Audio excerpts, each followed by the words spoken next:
Hello everyone, आपको आपके अपने यूट्यूब चैनल पे स्वागत करता हूँ। मैं प्रभास राज।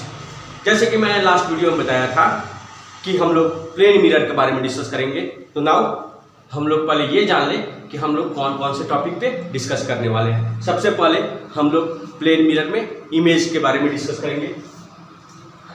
प्रीवियस लेक्चर में मैंने बताया था कि प्लेन मिरर क्या होता है। अगर आपने वो वीडियो नहीं देखा तो आप पीछे वाले वीडियो जाके देख लें, डिस्क्रिप्शन में उसका लिंक आपको मिलेगा।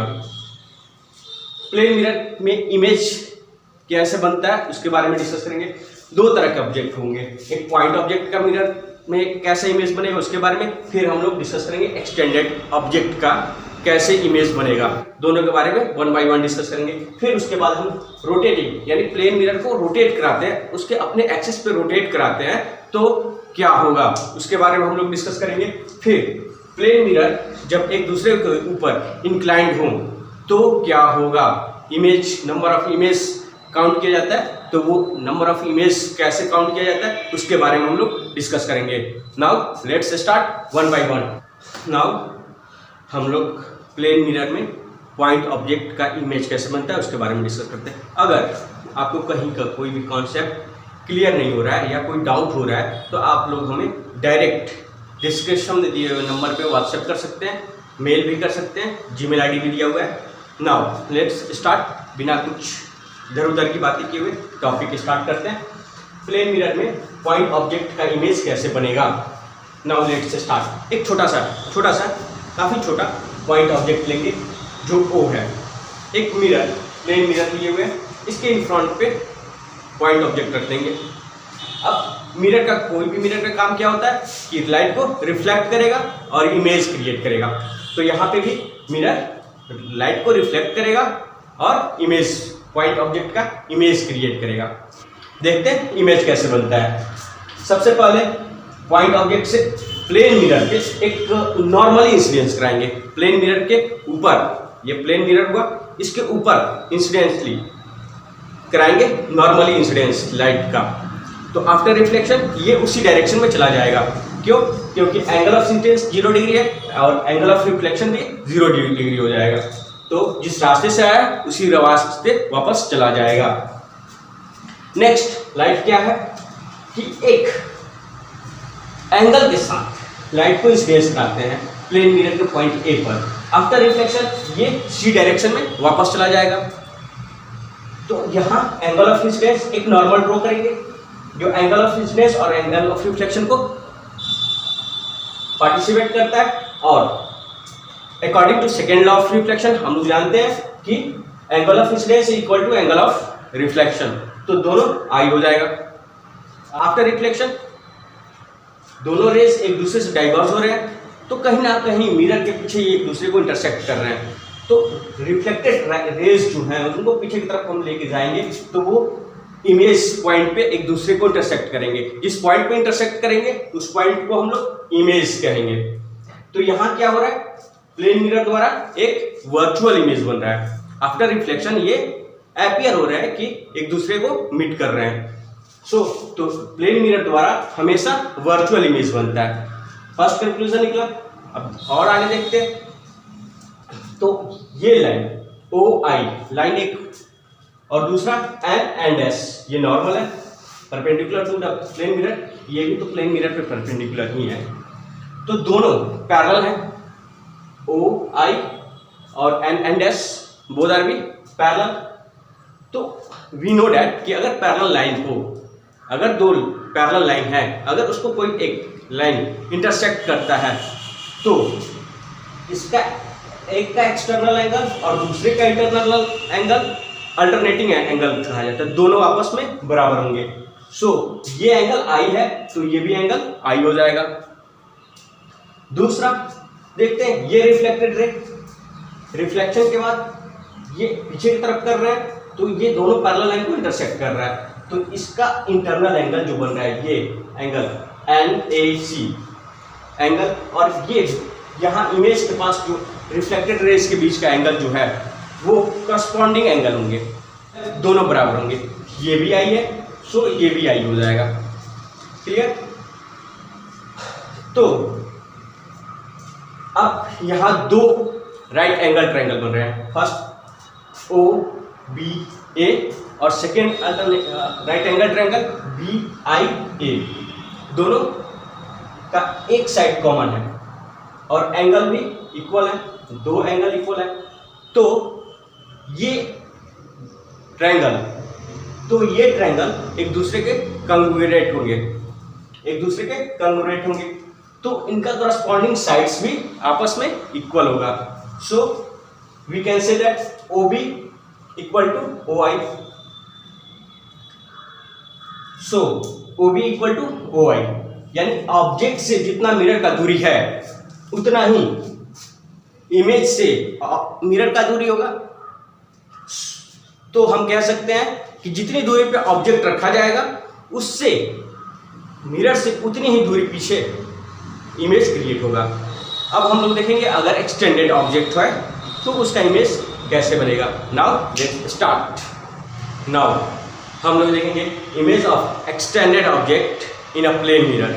नाउ लेट्स सी, सपोज ये अभिषेक बच्चन है, कोई एक्सटेंडेड ऑब्जेक्ट, इनके सामने एक प्लेन मिरर रखा हुआ है। तो प्लेन इमेज मिरर से इमेज कैसे बनता है तो वो हम लोग देखें।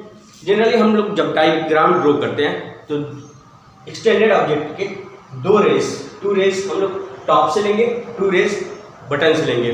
तो टू रेज टॉप से लिए हम लोग, जो कि इंसिडेंस करने के बाद रिफ्लेक्ट करके मिरर के पीछे एक इमेज क्रिएट करेगा, वर्चुअल इमेज। और टॉप से देखा, फिर बटन से हम दो रे ऑफ लाइट इंसिडेंस कराएंगे मिरर पे, और रिफ्लेक्शन के बाद मिरर के पीछे इमेज क्रिएट होगा। तो आफ्टर रिफ्लेक्शन जहां ये मीट कर रहे हैं, अपीयर टू मीट, वो इमेज होगा। नाउ लेट्स सी, पहला रे ऑफ लाइट टॉप से लिया हमने, जो कि मिरर पे नॉर्मली इंसिडेंस करेगा एट पॉइंट ए पे नॉर्मली इंसिडेंस किया, और रिफ्लेक्शन के बाद सेम डायरेक्शन में चला जाएगा। After second ray of light लेंगे जो मिरर के पॉइंट बी पे इंसिडेंस कर रहा है, और रिफ्लेक्शन के बाद डायरेक्शन ई एक्स के डायरेक्शन में रिटर्न चला जा रहा है। तो ये दोनों रे ऑफ लाइट एक दूसरे को ऐसा अपीयर हो रहा है कि एक दूसरे को इंटरसेक्ट मिरर के पीछे कर रहा है। तो जिस पॉइंट पे वो कर रहे हैं वहाँ उनका जो हेड है वो हेड क्रिएट हो जाएगा। नाउ फ्रॉम बटन लेग से हम लोग रे ऑफ लाइट इंसिडेंस करा रहे हैं। तो फर्स्ट जो रे ऑफ लाइट होगा वो मिरर के पॉइंट सी पे इंसिडेंस करेगा नॉर्मली से करेगा। एंगल ऑफ इंसिडेंस 0, तो एंगल ऑफ रिफ्लेक्शन भी 0, जिस डायरेक्शन से आया उसी डायरेक्शन में रिटर्न कर जाएगा। Next third ray of light लेंगे जो किसी एंगल के साथ, ये एक एंगल है, एंगल ऑफ इंसिडेंस I और एंगल ऑफ रिफ्लेक्शन R। तो यहाँ पे भी एक नॉर्मल हम लोग ड्रॉ करेंगे, पॉइंट D पे इंसिडेंस कर रहा है, और angle of incidence I and angle of reflection I2 R2 कर देते हैं। तो यहाँ से रे ऑफ लाइट रिफ्लेक्ट कर गया Y डायरेक्शन में। तो ये दोनों रे ऑफ लाइट बटन से यानी लेग से दोनों रे ऑफ लाइट अपीयर हो रहे हैं, यहाँ मीट कर रहे हैं। तो जिस पॉइंट पे मीट कर रहे हैं ये पॉइंट इमेज हो जाएगा। बाकी सब हम लोग डायग्राम बना लेंगे। तो ये रहा हमारा एक्सटेंडेड ऑब्जेक्ट का इमेज। तो इससे हमें क्या कंक्लूजन मिला? फर्स्ट कंक्लूजन ये मिला कि जितना बड़ा साइज जो इमेज का है सेम साइज का ऑब्जेक्ट होगा। कंक्लूजन क्या मिला? फर्स्ट जितनी हाइट का ऑब्जेक्ट है सेम हाइट का इमेज क्रिएट होगा। ये डिपेंड करता है डिस्टेंस से ऑब्जेक्ट के मिरर के ऊपर और लेंथ ऑफ मिरर। अगर डबल मिरर है तो सेम साइज का बनेगा। दूसरा कि एक लेटरली इन्वर्टेड होगा। लेटरली इन्वर्टेड का मतलब कि अगर लेफ्ट हैंड राइज कर रहे हैं तो उनका राइट हैंड राइज होगा, अगर राइट हैंड राइज कर रहे हैं तो लेफ्ट हैंड राइज होगा, ऐसा इंडिकेट करेगा मिरर। तो इस फिनोमिना को हम लोग लेटरली इन्वर्टेड बोलते हैं। नाउ जब हमने पॉइंट ऑब्जेक्ट देखा तो वहाँ हमें दो कंक्लूजन मिला। एक कि सेम डिस्टेंस, जितने डिस्टेंस ऑब्जेक्ट से मिरर का है उतना ही बिहाइंड मिरर से इमेज का होगा।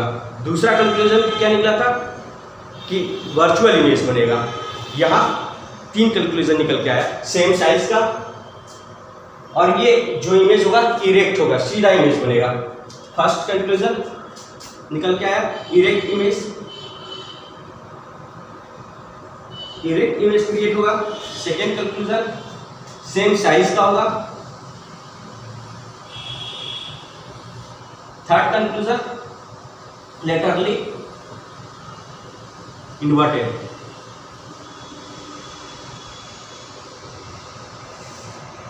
ये इमेज का 3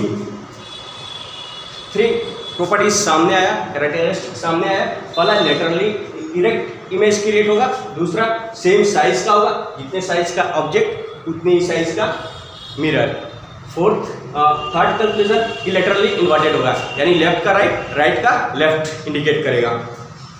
अब हम लोग देखेंगे रोटेटिंग मिरर। अगर एक प्लेन मिरर को उसी के एक्सिस पे रोटेट कराते हैं तो क्या होगा। Now let's C rotating mirror. जब कोई प्लेन मिरर को उसके अपने एक्सिस पे रोटेट करते हैं तो क्या होता है, लेट्स सी।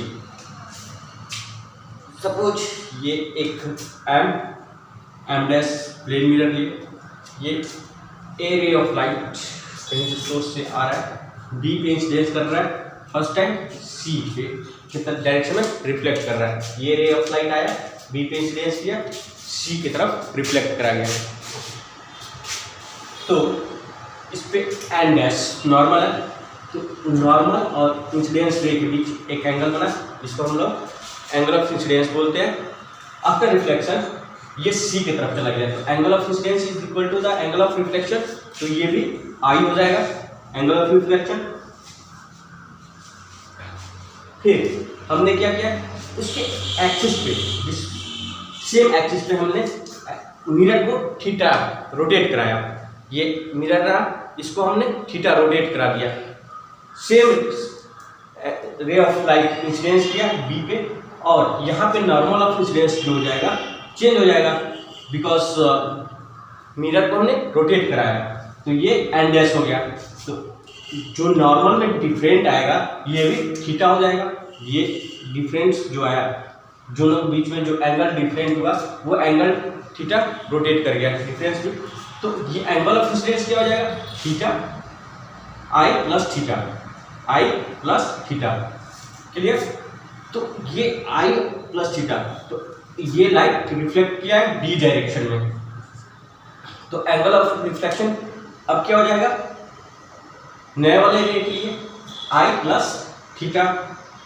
अब पुराने वाले को देखते हैं, पुराने वाले और नए वाले डायरेक्शन, पुराने वाले इंसिडेंस नॉर्मल एट पॉइंट और रिफ्लेक्टेड रे के बीच का एंगल क्या होगा, ये हो जाएगा आई माइनस थीटा। तो ये नया वाला जो है, दोनों रिफ्लेक्टेड रे, पुराने वाला जो सी डायरेक्शन में जा रहा है, नया वाला जो डी डायरेक्शन में जा रहा है, इन दोनों के बीच का एंगल क्या होगा, तो इसको हम लोग एक्स कंसिडर कर देते हैं, दैट इज भी एक्स। तो एक्स इक्वल टू क्या हो जाएगा, नए वाले angle of incidence I plus theta minus जो नया वाला एंगल ऑफ इंसिडेंस है, पुराने वाले नया वाला नॉर्मल एट द पॉइंट और रिफ्लेक्टेड रे के बीच का एंगल क्या है मेरा, आई प्लस थीटा का सब्ट्रैक्शन जो होगा वो मेरा एक्स हो जाएगा। तो हम देखते हैं I plus theta minus I plus theta, that is I cancel और 2 theta, X equal to 2 theta. इससे ये पता चलता है कि अगर हम मिरर को एक्स थीटा डिग्री रोटेट कराते हैं तो उनके सेम सोर्स से जो लाइट आ रही है वो रिफ्लेक्शन के बाद 2 थीटा रिफ्लेक्ट होगा। क्लियर। इसका हम लोग यूज़ करते हैं जब रे सोर्स सेम है, रिफ्लेक्टेड रे को हमको डायरेक्शन चेंज करना रहता है, तो हम लोग प्लेन मिरर लगा के उसको रोटेट करा के हम लोग डायरेक्शन चेंज करते हैं रिफ्लेक्टेड रेज का। Now discuss about plane mirror when inclined to each other. Two plane mirrors inclined to each other. Now let's see inclined mirror. जब दो मिरर्स एक दूसरे के ऊपर इंक्लाइंड हो, लाइक एज ये दो मिरर है प्लेन मिरर, ये एक दूसरा मिरर एक दूसरे के ऊपर किसी एंगल के साथ इंक्लाइंड हो, लाइक एज, तो उनके बीच कुछ एंगल बना हुआ है, ये एंगल है, तो इनके बीच एक ऑब्जेक्ट हम रखते हैं, तो नंबर ऑफ इमेज कितना होगा, कितने नंबर ऑफ इमेज क्रिएट होंगे, उसके बारे में हम लोग डिस्कस करेंगे. Now let's see. सपोज ये दो मिरर है M1 एंड M2, ये M1 और ये M2 दो मिरर है, ये किसी थीटा एंगल पे एक दूसरे पे इंक्लाइंड है. नाउ व्हाट्स हैपेंड, तो हम लोग कैसे कैलकुलेट करते हैं, तो हम लोग क्या करेंगे, ये थीटा जो है इसको हम 360 से डिवाइड करेंगे, 360 को थीटा से हम लोग डिवाइड करेंगे, और हम तो ये कैलकुलेट करेंगे कि ये 360 जो डिवाइड हम किए हुए हैं, ये अगर ऑड आता है तो उसके लिए कोई और फार्मूला यूज करेंगे, अगर इवन आता है तो उसके लिए दूसरा फार्मूला करेंगे. तो लेट्स से अगर ये ऑड आया, सपोज पहली कंडीशन में क्या हो रहा है कि ये 360 जो बाई थीटा जो है ये इवन आ रहा है, ये इवन आ रहा है. जब इवन नंबर आता है तो 360 माइनस 1 वाला फार्मूला यूज करेंगे. अगर जब ऑड नंबर आता है, number of 360 by theta odd आ जाए, तो उसके लिए हम लोग वही फार्मूला हो जाएगा 360 बाई थीटा. अगर दो पैरेलल हो, दो मिरर पैरेलल है, इनके बीच में नंबर ऑफ इमेज कैलकुलेट करना है, तो वो इन्फिनाइट होगा. Then number of image is equal to infinite. Okay, तो नेक्स्ट हम लोग देखेंगे characteristic of plane mirror. Let's see characteristic of plane mirror. Characteristic of image हम लोग देखेंगे. पहला कि वर्चुअल इमेज, प्लेन मिरर द्वारा हमेशा वर्चुअल इमेज बनेगा, सेम साइज का बनेगा और इरेक्ट बनेगा, यानी वर्चुअल इमेज होगा, सीधा होगा और सेम साइज का बनेगा. फिर लेटरली इन्वर्टेड होगा. Laterally inverted that means left का राइट, राइट का लेफ्ट बनाएगा. That is the main characteristic of plane mirror. उसके बाद देखेंगे कि ऑब्जेक्ट से जितना इमेज का, ऑब्जेक्ट से जितना मिरर का डिस्टेंस होगा, उतना ही distance behind the mirror image का होगा.